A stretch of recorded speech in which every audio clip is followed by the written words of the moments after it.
Hi and welcome back. My name is Xiong and today I'll be showing you some muscle deformation in Maya. I am using expression code to power my muscle deformations. I'll have more on that later. I'll show you how it works first.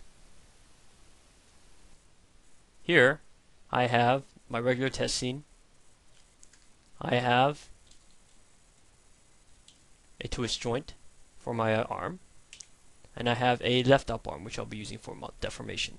All it uses is expression code and the weighting on these joints and moving these joints according to what I have in expression code. So I have a small animation already in the scene file, and as you can see, it's just nothing's happening. It's what you expect. Now if I apply my expression code and then I reanimate, you can start to see the muscles bulge.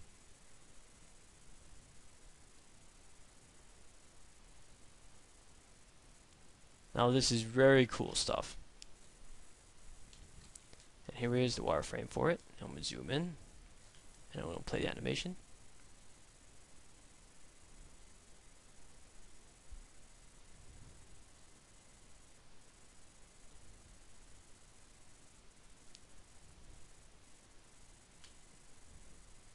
Okay, so that's all it is.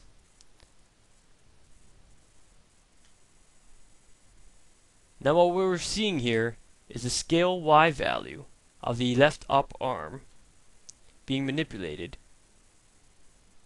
with expression code. And it obviously looks like it's because of the rotation values of our forearm. But in truth, it has actually nothing to do with the rotation value of the forearm at all, which I'm going to explain in a sec. Okay, so let's say we have here our arm, and these are the joints that represent our arm. There's going to be a little bit of math in here if you haven't noticed. I never thought I'd be using math outside of high school, but well, you never know. So in any case, we also have a joint here, which represents our bicep. You'll have to pardon the terrible drawing here. However, this is pretty much the easiest way for me to explain it. So here you have your arm, and you have your joint that you want to modify. And of course, it's scaling out. Now, if we were to label these points as A, B, C, then we almost have something similar to a triangle. Yes, I said triangle. Try not to hurt your head too much here, because we're going to go into some math. So you can already see where I'm probably going with this. Instead of using the rotation value of our forearm, what I'm actually using